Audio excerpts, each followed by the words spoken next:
great pleasure and privilege for me to participate or moderate this session.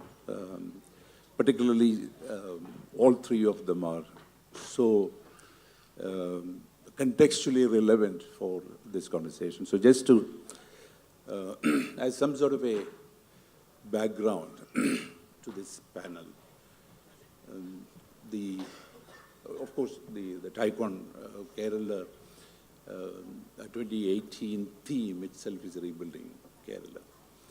Now, the floods in August, which is almost now 3 months before, was one of the, we all know, it's been talked about also, it's one of the worst disasters the state has faced in the last 100 years or so.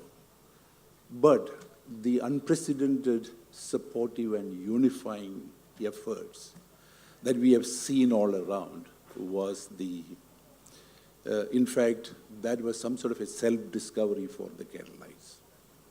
In fact, the reimagining the future of Kerala, I don't think people would have thought about it if we did not have that experience.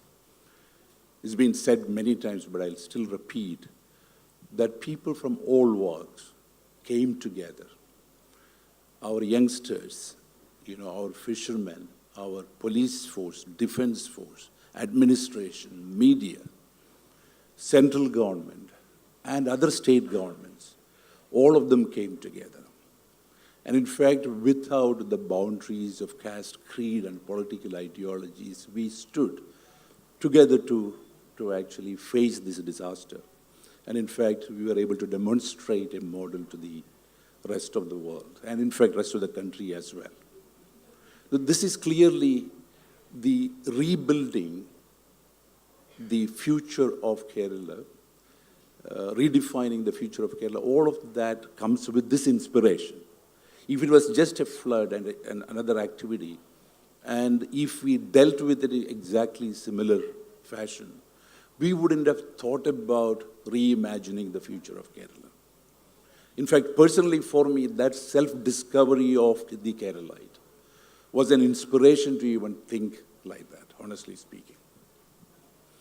So, of course, this is discussed and debated, and how to rebuild Kerala has been also discussed, brainstormed in so many sessions in government, in all of the organizations, industry organizations, trade organizations, or otherwise. It was all discussed at length, debated, and I'm sure thousands of points and ideas are actually getting formed, probably compiled also. TiEcon, I think it is important to mention here that TiEcon has taken up rebuilding Kerala as an important initiative. And the first formal discussion of this took place in our last charter members retreat in September, mid-September.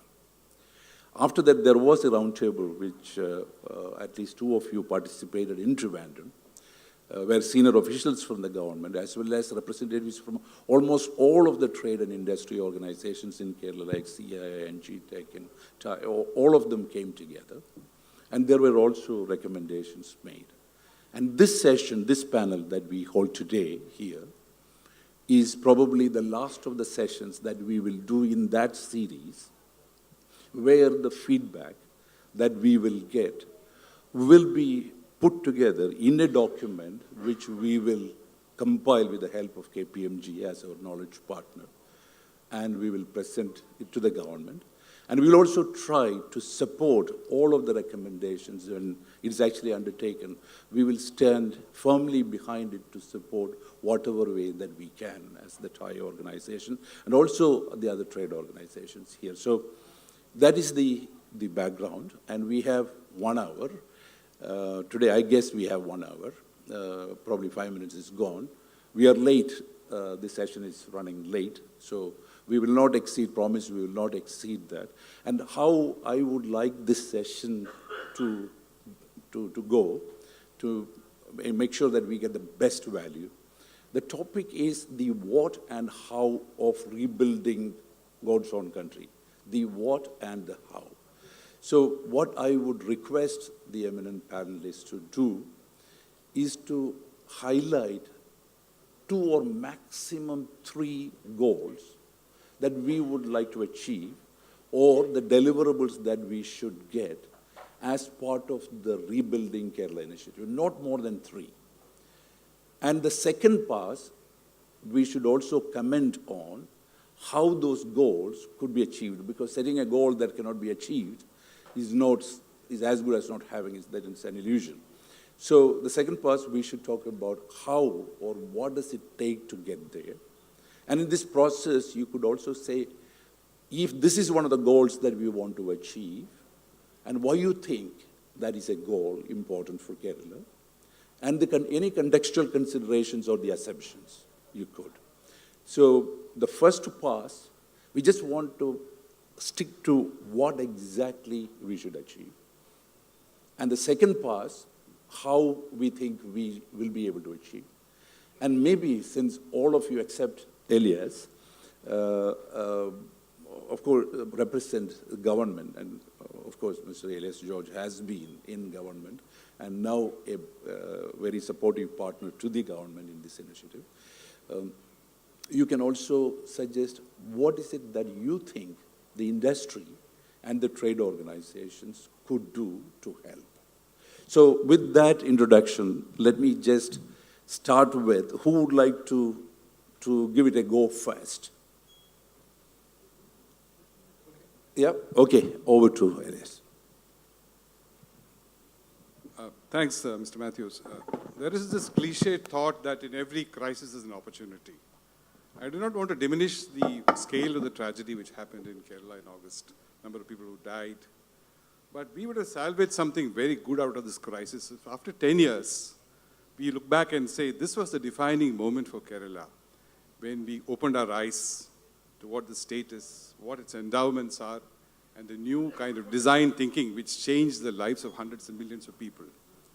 You know, in 1341, there was this huge deluge in Kerala which led to the destruction of Muziris. But then we created something very good, one of the finest natural harbors in the world in the port of Cochin. Like that, let this be the defining moment when we said that, okay, this unbridled, unthinking, destructive model of development, which all of us, Kurian and Beena and I have been following, we shut our eyes to that kind of a thinking, and we opened our eyes to a kind of development which is rooted in the soil, which is rooted in the logic of the water, in the environment, which also brings in the best kind of technology possible for something which our children and their children can use. So that is the defining thought and the defining moment of Kerala floods in 2018. Now, taking up Mr. Mathews' cue of 2 outcomes, I'm very clear in my mind what those 2 outcomes should be. Outcome number 1 is that sustainable rebuilding, rebuilding is not a right word, sustainable recreation of Kerala. You got to recreate Kerala. As I was saying somewhere in Trivandrum in some fora, you want to see the beauty of Kerala, go and look at those black and white movies of Satyan and Sheila and look at the background. The kind of backwaters, the lakes, the paddy fields, the swaying coconut palms, that's all gone now. All you have is filled up, all wetlands filled up and so on. So basically, a recreation of Kerala based on its very, very special ecosystem, which ranges from the alpine meadows of Irivikulam down to the estuarine backwaters of where Jose has got his resorts and so on. So basically, one more thing is area planning has to be done based on a microclimate. In Kerala, you have building rules for the whole state. All over the world, you have to do a proper area planning, design rethinking for the state based on nature. That's outcome number 1. And outcome number 2 is that completely re-engineer your architecture, your approaches, so that embed big data, have asset management systems, bring in the best of technology so that these things can be built at low cost, maintained sustainably, have data points in them, and so on and so forth. So these are the 2 outcomes for me. I won't take long. We have very distinguished colleagues in government sitting here. But I'm sure they agree with me that these are the 2 lines along which our trains of thinking should run. Thank you, Sir Mathews. Both the ideas which he said were propounded by me also in the same last month's TiE roundup that we had in Trivandrum. Ms. Lakshmi Nair was saying that this deluge was a great leveler, and we unified the different sections of people with any differentiation. And the idea during that time was that the same unity that we will use to build together a new Kerala, which was the one used by CM as Nava Kerala. Because that unity was to be endured, it has to be used, and we build together a new Kerala was the word used by CM. We together, all of us together. But I think in the last 2-3 months we have gone. Today I was, the whole around 4 or 5 hours I spent in Paravur Taluk area, which was one of the most affected place. I'm coming back in the afternoon from there. Things are getting very normal there. People are, Mathews are really very resilient people. They have very proudly trying to come back to the way they were. When the central team came, I think there were 9 officers. At the end of them, the Special Secretary, Border Management, is the Secretary of the Government of India, IS officer from Kashmir. So he was telling, see, Kurian, we were very surprised that even after such a damage, there was not even a single complaint from anybody. Because people don't complain. They lost, but they don't complain. They are trying to build back. I couldn't move to the affected areas, flood-damaged areas, during the first 2 months. I started visiting places after that, mostly on Sundays. That was the only day I could go out. But I'm seeing the resilience, the build-up that is happening by people themselves, except a few of them who lost their houses. They are still struggling to build the house, and government helpers going on. The most important, today I visited this Paravur Taluk area where the flood depth was the highest. Went up to 13 feet, 14 feet in some of this area of Paravur Taluk, the Chandamangalam, Puttan Velikara and all that. These are the places biggest damage has happened to walls, the house walls around, school walls.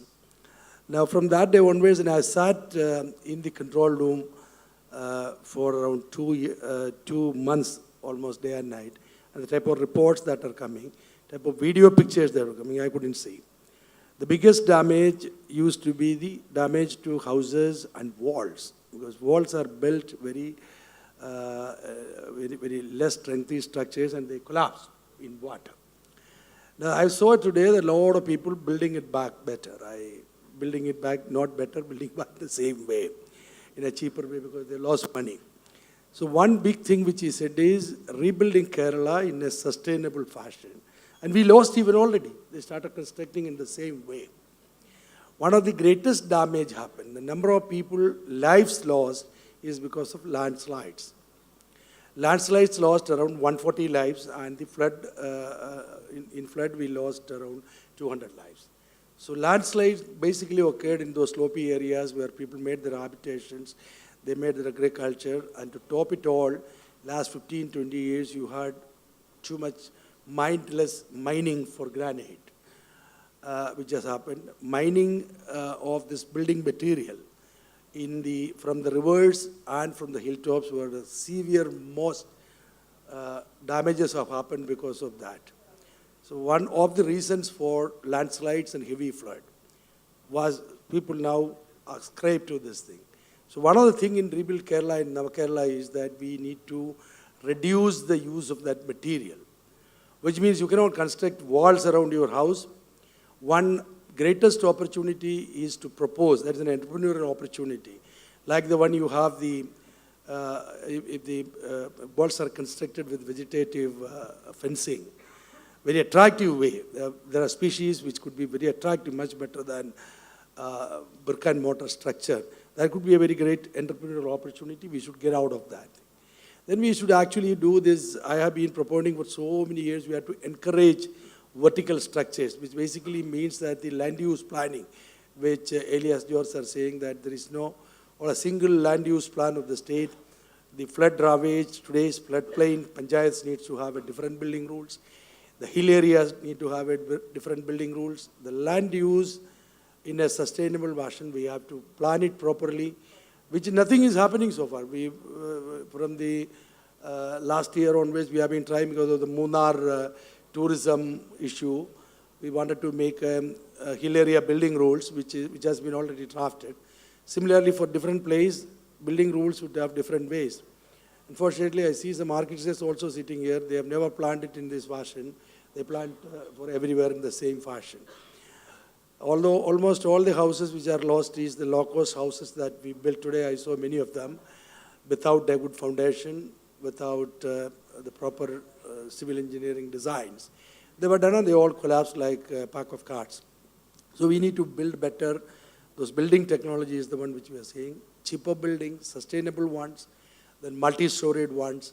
These are the things we need to know. Probably Kerala's surface area, at least around 4 to 5% have been waterproofed by us, by individual houses and their courtyards, the roads leading to them, all making waterproofing. And we have totally throwing away water, and that is what the flood showed you. That you have to keep your water in the place where as much as you can. So all water conserving principles we have lost. We have leveled all our paddy fields. I mean, so many things when you say. So I would say in terms of principle, building sustainably, which Elias sir was saying. 2 is land use, which needs to be done at a decentralized level. 3 is reducing the mining, bringing in alternate materials, reducing the material. If you go for a flat, a person who is building a 5,000 square feet house would be happy with around 2,000 square feet of a flat. That will flatly reduce the use of building material by 50% or 60%. That is the way that we need to encourage. This has to be resolved. This has to come into the form of government policies and rules. For 15 years, I have been saying that we have to heavily tax individual houses, including mine. We have to progressively tax, very high taxation to discourage individual houses. What do we call the landscaping? Landscaping of an area which could be used for some other purposes. There, people landscape 1 or 2 acres of land using a lot of these materials and thereafter planting it. They don't plant trees there, they plant Mexican grass. I don't know how much oxygen that can generate when compared to trees, how much of biodiversity we are losing. One of the greatest loss that we had in the flood is a biodiversity loss. Because I'm in charge of environment, we have a lot of thinking, a lot of work is going on now to study this, how to build back the biodiversity. Kerala flourished in tourism because of the biodiversity that we had. Slowly we use it is building back biodiversity is not that easy. There could be vegetative protection of streams and rivers. This should also offer entrepreneurial opportunities. Somebody should come with that method that I will take up this project and government should give him that work. This is where our biodiversity is maintained. So there are umpteen number of areas when you do note 2, 3, you can build it more and more and more on based on this thing. But the idea is only to keep sustainable development. We have been doing mostly in the last 20 years because the housing boom has happened. Disposable income has gone up. People started spending money in the way they have gone. That has become the culture. We need to teach people in a different way.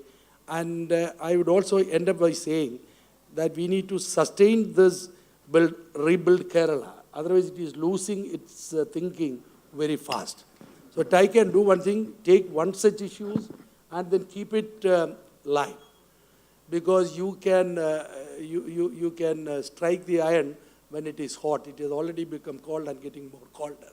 Now you need to keep it hot so that people's mindset won't change. This is what I want to say initially.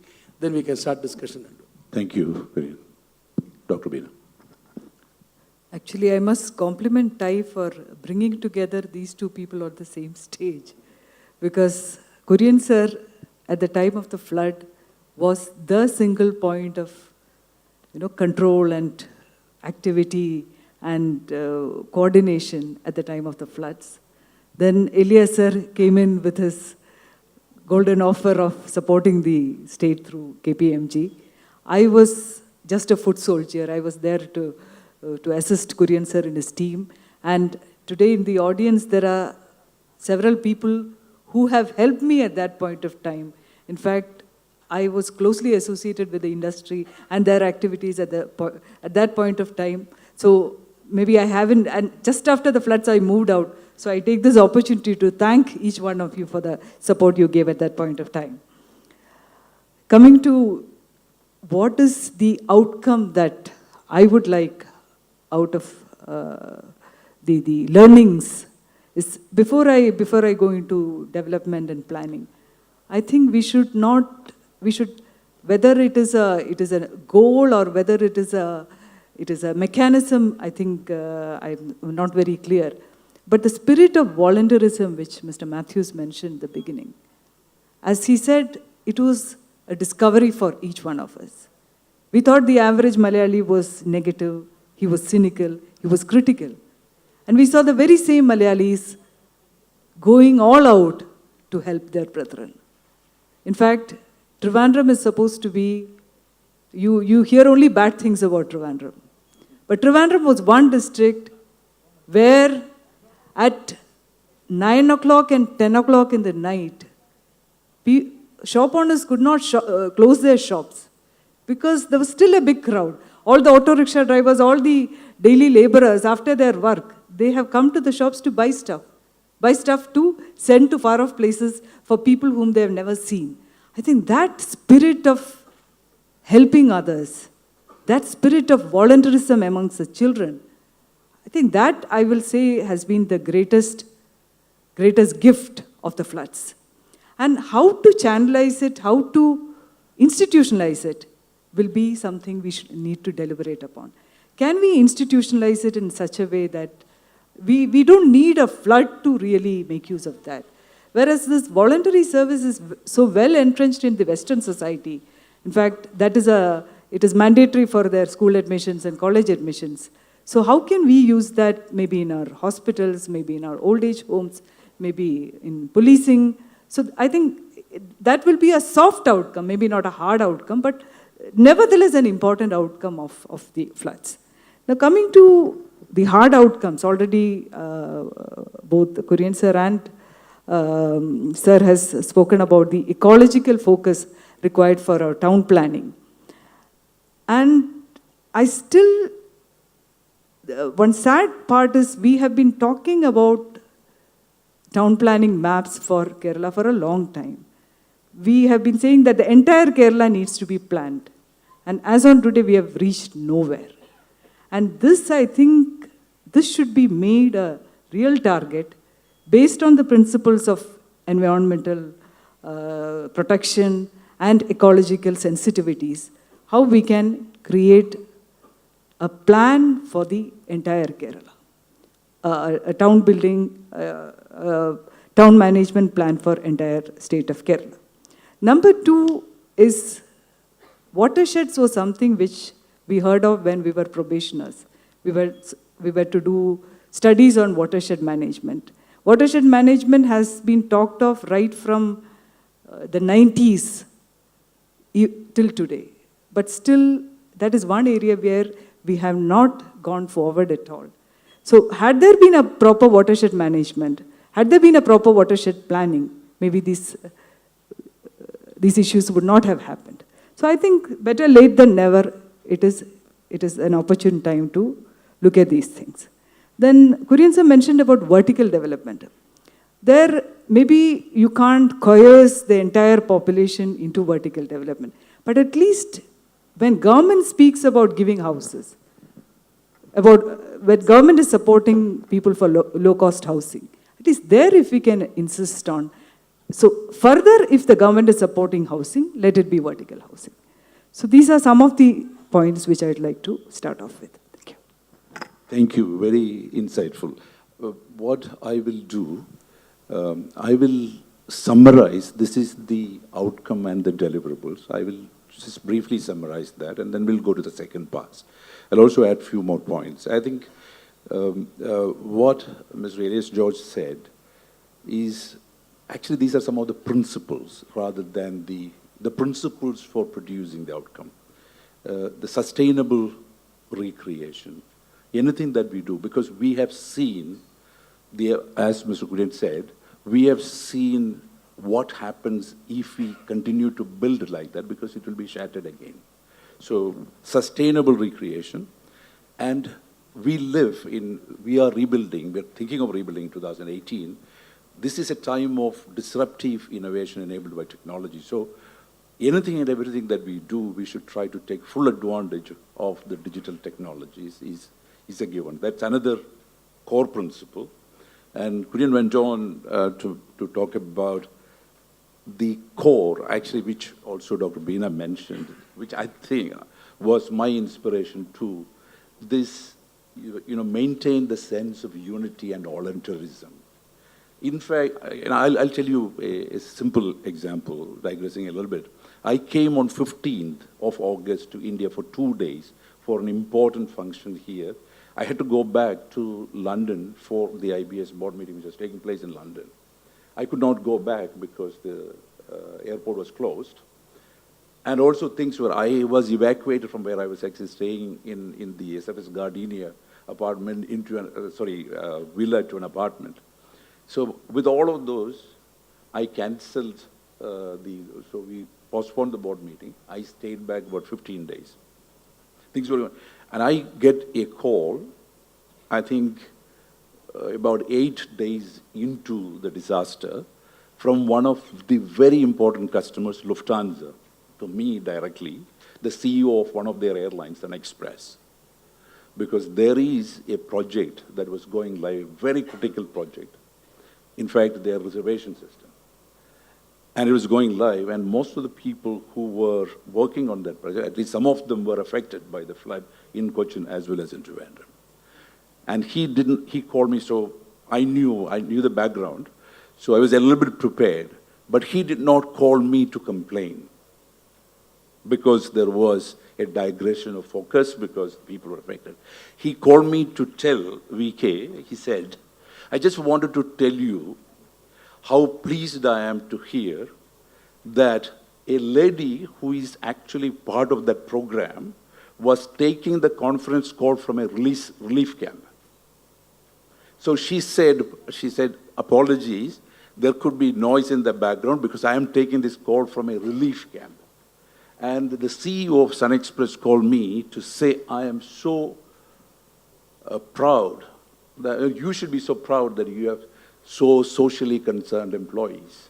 So this is, again, and just to highlight that spirit of, which is fast evading. I think we should spend a little bit of time on that. Kurian also talked about the need for planning and the need for legislation to encourage people to use less available land in Kerala, etc. So he talked about it. Dr. Beena talked about the spirit of voluntarism and how to institute. That's a great point. How can we institute that voluntarism, say in healthcare, say in education, in very important areas, because that's a huge, huge asset that we have. And a plan for Kerala. And I think governments one after another, they dread doing that because of all kinds of issues and all kinds of influences, but that's an important one. Water management you talked about. Now, again, at least government housing going vertical also you mentioned. I was just thinking, just to give the whole thing, put this into some sort of a framework. First and foremost, I think the rebuilding, reimagining Kerala, everything that we do should reinforce, reiterate the vision for Kerala, which was set in both the governments, in the previous Umanjani government and Mr. Pinarayi. That is, all of us know, I'm just going to say it again, it was first mentioned in Emerging Kerala in 2012, that is, the vision for Kerala is to become the finest place to live and work. And it's a very simple one, it's a very loaded one. So everything that we do in reimagining the future of Kerala should reinforce that, and most of what you said as the principles actually do reinforce that point. I would actually, you were mostly talking about principles and that we should follow, but I think I will put 3 pointers.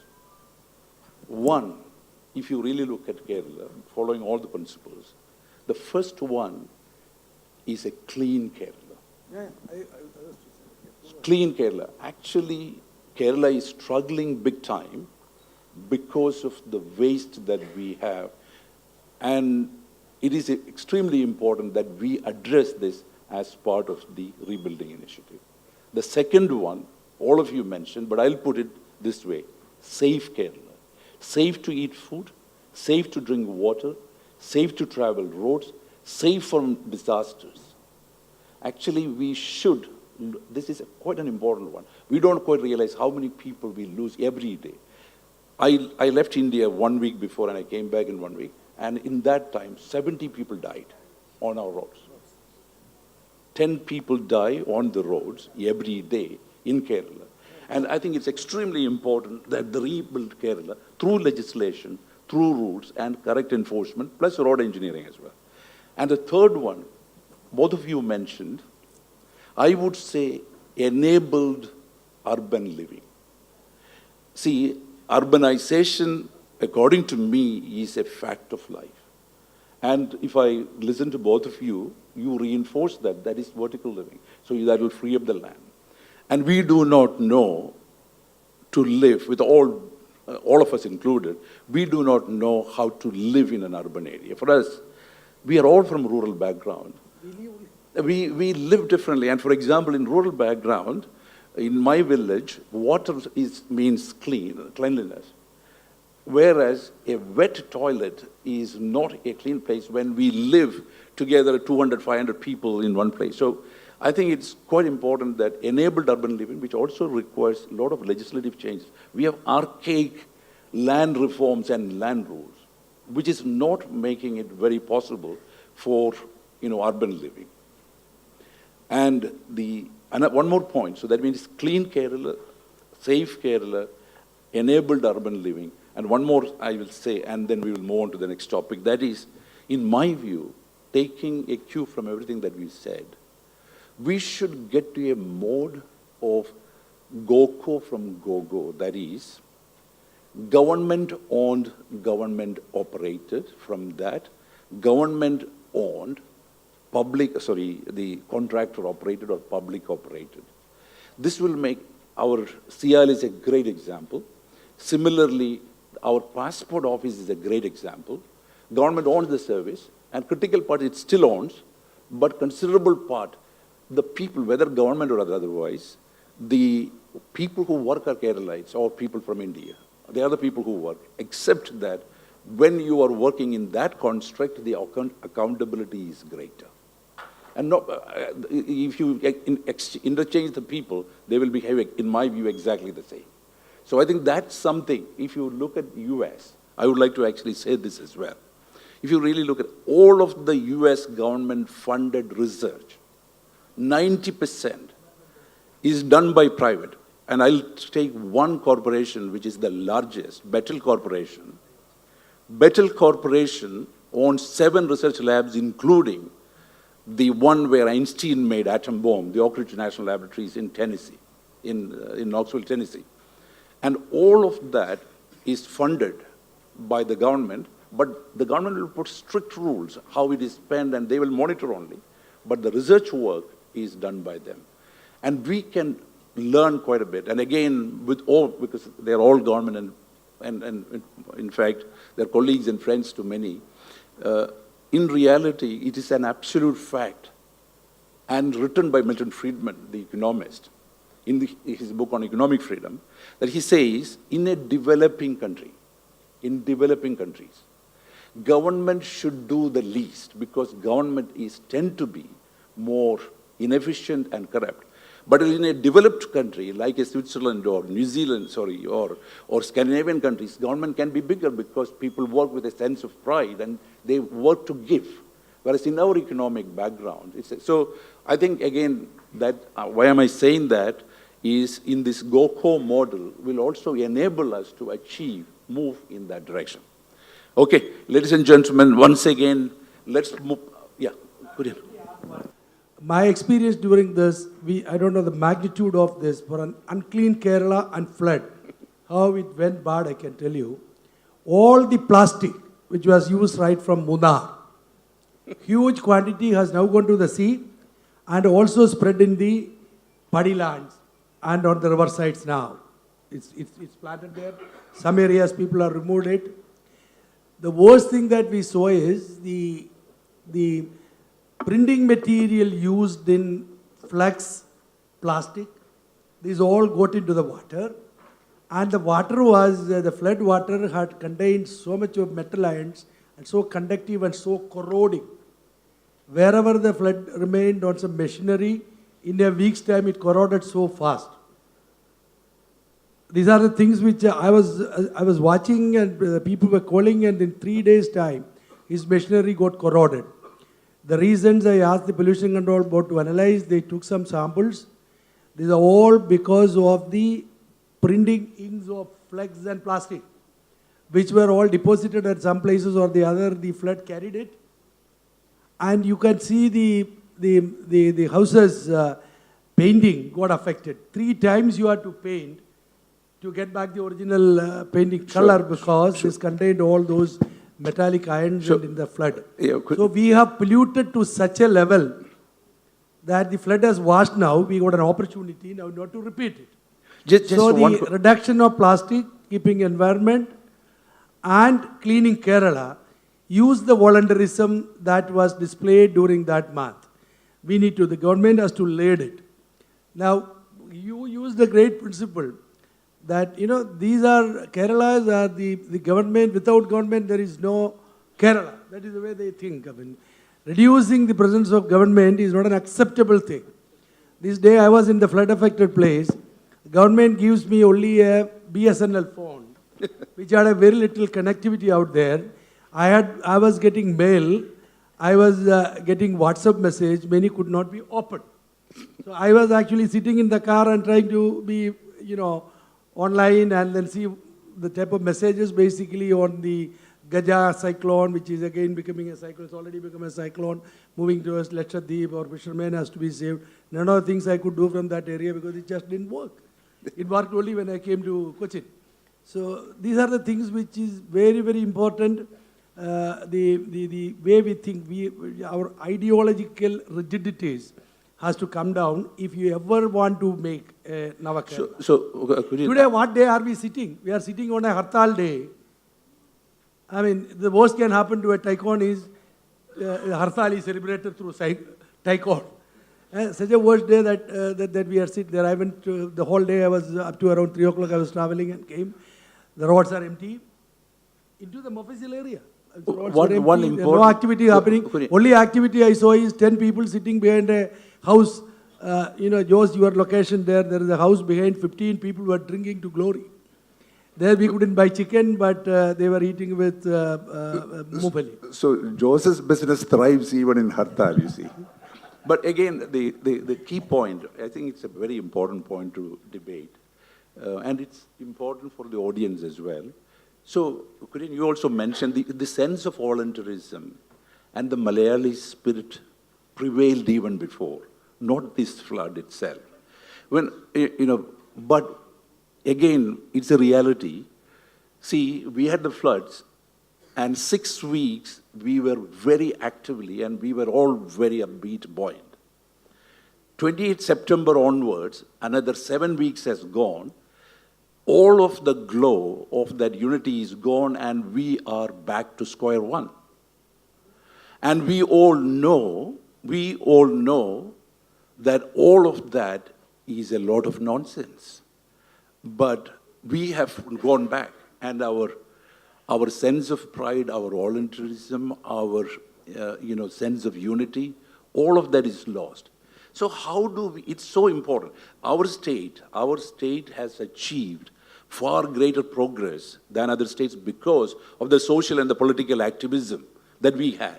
But is it not the politics working the opposite? Because we don't debate on the merit of a topic, we debate on party lines. Actually, all of these messages are debated like that. Now, how do we come out of it?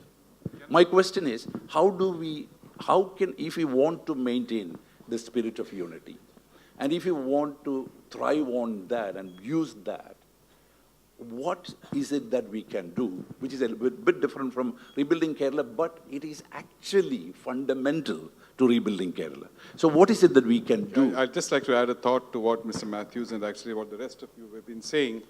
One of the unintended consequences of the floods has been the fact that the whole world has recognized the special character of Kerala society, equality, social cohesion, what they call social capability in the literature, I think. 30 years of my career in various fora in Delhi and overseas, the first thing in the minds of people is Kerala, labor strikes, etc. And that thought has affected all of you in terms of inward investment. Now, the first thought which, when I come into a salon in some forum in Delhi is, oh, you're the guys. They're so full of admiration for us. We walk tall in Delhi because of the way we came together in the floods. And that is the icon. That is one of the most precious and priceless takeaways from this flood. Despite Sabarimala and so on, this is something we should carry forward, something we should propagate. The government should put out the KSIDC in their brochures, etc., so that all over the world, people won't come and put up investment in a place where there's riots outside or where there's stark poverty outside. The equality, the cohesion, the way people come together in pursuit of decent, small acts of kindness is something which we should really put out there. And this is another unintended consequence of it. So how do we come out of, see, in the last 7 weeks, from 28 September onwards, every discussion is definitely not a constructive discussion. And we have lost momentum, and we have lost that prime time of rebuilding Kerala in the thick of everything, which, if people, forgive me, pardon me, I will say the political hypocrisy. Yeah. Now, how do we, get out of it, and what is the best way out? If we were discussing and debating topics on merit to a very large extent, then I think we are in a good form. So is there anything that you can suggest, because you are in government, it may be difficult for you guys, but is there anything that we can suggest to improve? This is important for the audience, because the reason is the world that we have created outside is a product of our thinking. And our thinking has to change if we have to see a difference there. Now, I was just thinking, during the last 7 weeks, we are talking completely non-constructive thing. It doesn't really help anyone. And we lost 7 weeks, precious weeks, in this process. I'm sure government energy has gone there. Public is actually thinking of that. Rebuild Kerala is in the back burner. Yeah. So is there anything that you can, it's clearly that is the strength of Kerala. And what is it that you can suggest to improve? Dr. Beena, if you...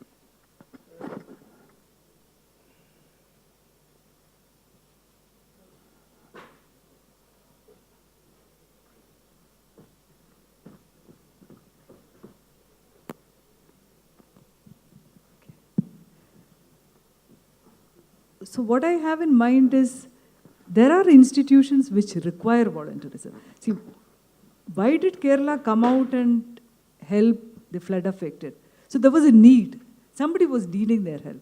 So if we can identify those areas where there is an explicit need, and we can institutionalize, let us say, what shall be the timings, what shall be the areas. For example, you take a hospital.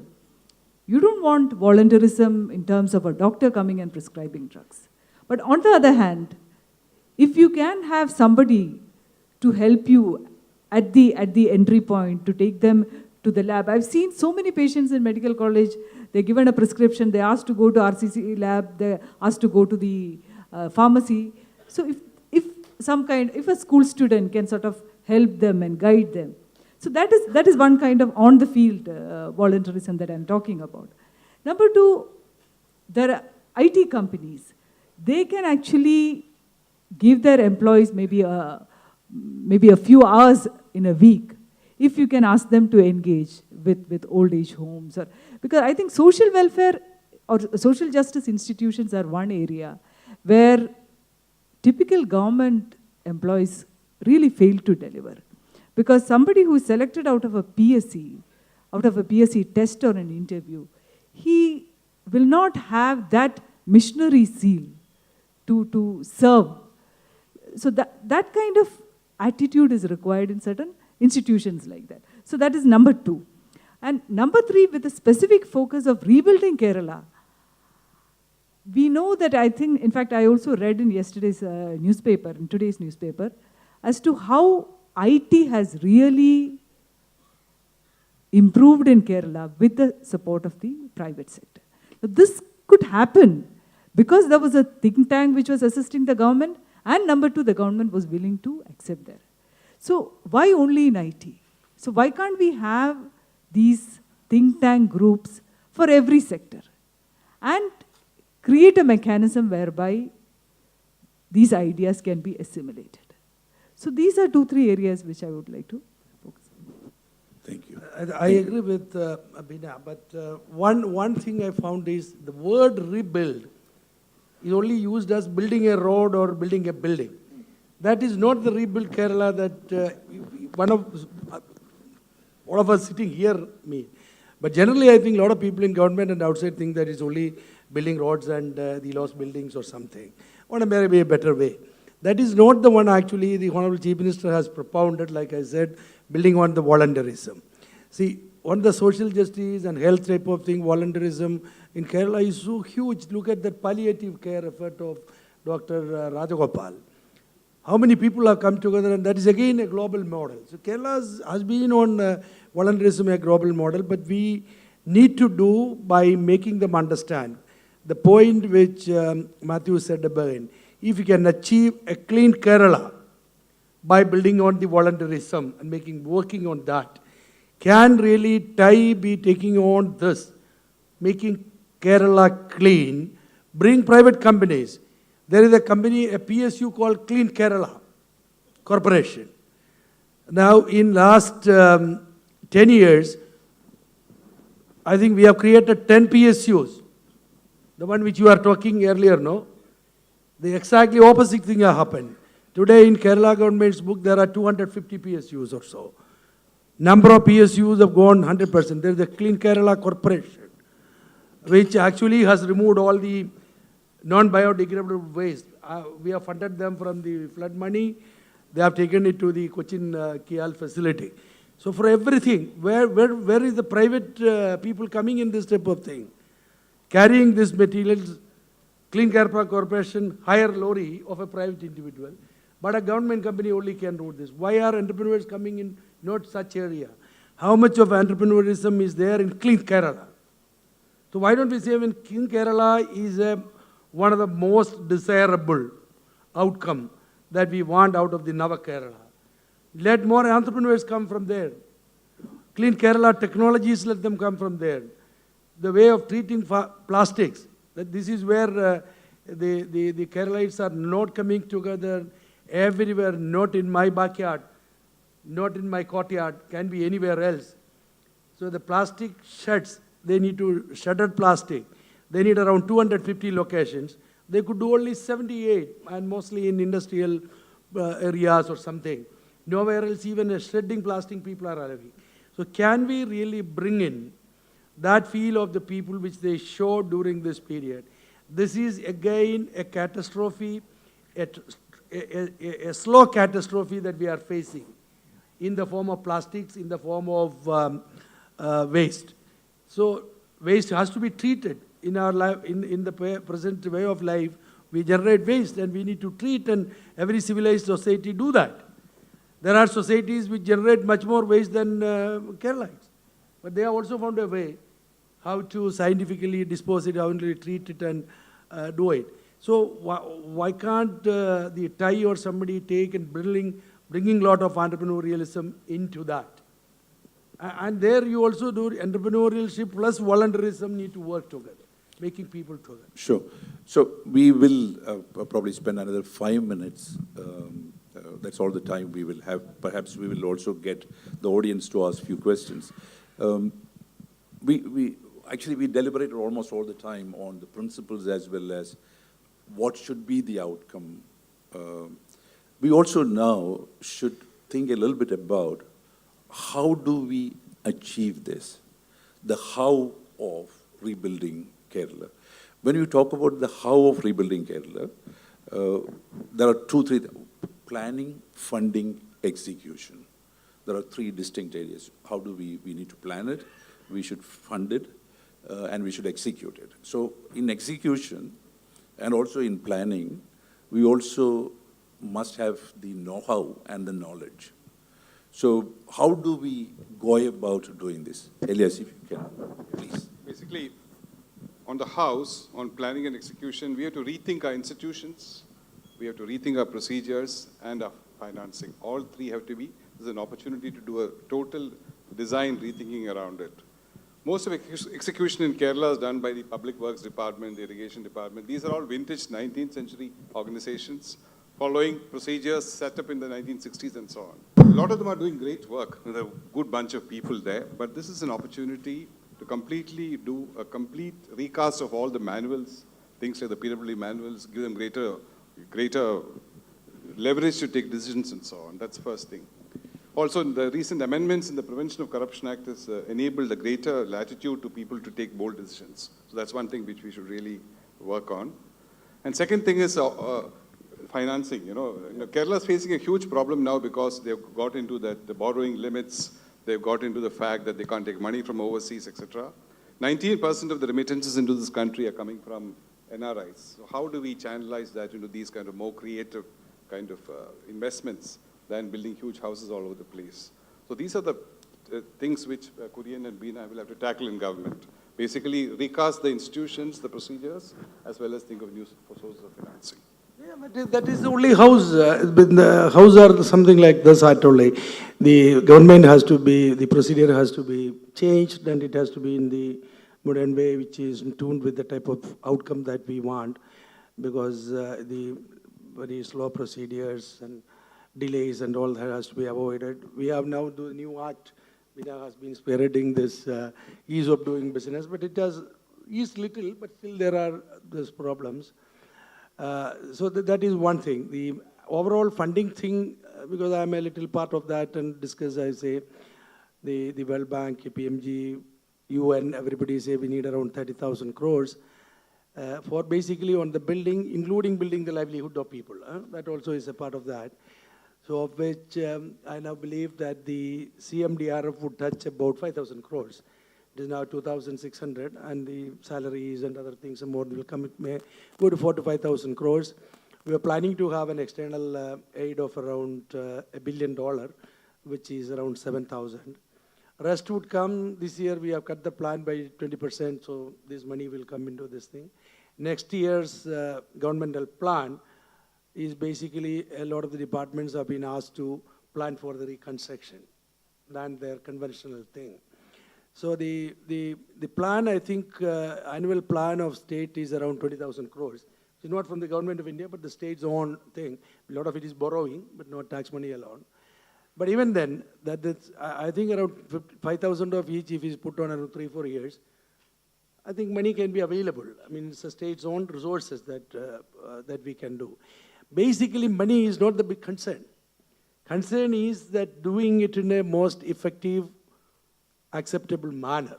That is where Elias sir was said that we had to reform the government. Governmental reforms are very, very important if you want to achieve this desired outcome.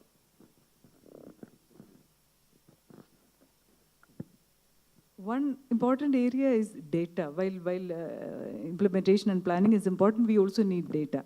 While I'm sure Kurian sir remembers, there was this situation when revenue gave one list of houses, LSG gave another list of houses, and IT gave another list of houses, number of houses damaged. So how can we leverage technology when it comes to capture of data? I think that is a straight away, it is a non-controversial contribution. Number two, when it comes to actually reinventing government, it is easier said than done, because we have employees, we have got unions, we've got a lot of issues there. But there, I think we need to look at whether we should reform the existing structure or whether we should look at alternate mechanisms of delivery. Whether we can create new institutions which can deliver, which can fruitfully utilize this 5,000 crore which has come in. Or whether, actually that is a choice the government needs to take very carefully. Whether this 5,000 crores should go to PWD, irrigation, water resources, and things, business as usual style, or whether new vehicles can be found out. And if so, what can the industry do in terms of that? 1,500 goes to the rebuild of houses alone, damaged houses. Yeah. But the key point here is, for the rebuilding, the planning, of course, you added, it has to be data-driven planning, data-driven execution and monitoring. It's good to hear, Kurian, that funding may not be that serious an issue, because generally there is a thinking that funding for Kerala could be a big issue. So it's more about the execution capability, but before that, it is also extremely important. I'll take a bailout of that funding. I said Maybe the less of an external issue. aid, provided the borrowing limit is relaxed by Government of India. Otherwise, we can't get the money. No, but nevertheless, if we are talking about it 2 years, 3 years, and through the appropriation of the funds, I think it's reasonable to assume that we can find about 30,000 crores over a period of time for this. But the most important thing is that we identify certain key objectives that we trace. Otherwise, this money will go in all different directions. I think focus is so important, and monitoring is so important, and it should trace to, and all the time it should track the principles that we talked about, and some of the real, tangible, material, hard outcomes that we are actually talking about, not just the soft outcomes. That's also important. Okay, so now I think we will take a few questions.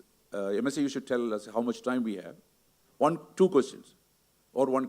Okay, so who will go first? Jose. In this, I would say the radical new steps we'll do, and today on the occasion, the second band after the last big flood, we have to do it quickly and radically and immediately. And in that, as you already identified, the clean Kerala, mobile Kerala, and I will say something I've been always saying, and you know what I'm going to say, is Memu Kerala. That's the lowest hanging fruit that we have. That radical movement itself will change Kerala within 2 years, within our lifetime, and within this government's lifetime. The chance is now to do it now. And that big step will be like an anchor movement which will radicalize everything else. Earlier it used to be said, the word Bangalore meant the Yank has lost his job to an Indian. Today Bangalore means stuck in traffic. Today Kerala is going to get stuck in traffic. Tourism, all the other industries are going down the drain in this point. One big step, one big step is handle mobility. That mobility will depopulate the highways, decongest our cities, and rejuvenate our rural. That one big step we need to identify and do it quickly before the third band comes in. Thank you. Actually, it has to, see, anything which Joe says, finally it has to come to Memo. Okay. Sir. So, now, but very important point, mobility. Yeah. Sir, you have all given various points, but with regard to practical implementation, could you kindly consider a few suggestions of mine? One, people in Kerala are looking forward to quality products once the rebuilding is done. And I want to quote an example. All people present here will agree with me that the Palarivattam Bridge flyover was built about 2 years ago. Within 1 year, it developed cracks on top, and I believe now even the pillars are cracking. We do not want such quality work, substandard work to come into rebuilding of the Kerala. You compare the Edappalli Bridge, which was done by DMRC, it's still going strong, no problems. Now, with regard to rebuilding of roads, bridges, and things like that, sir, one I think is that should be entrusted to a very competent civil servant who has well accomplished, and has been successful in his area of operation, and also a man of integrity. In my suggestion, the entire building of bridges, rebuilding of roads, etc., should be given to, should be entrusted to one of the three people. One, Dr. Sridharan, perhaps Mr. Kurian of CIL, or to Mr. Elias George.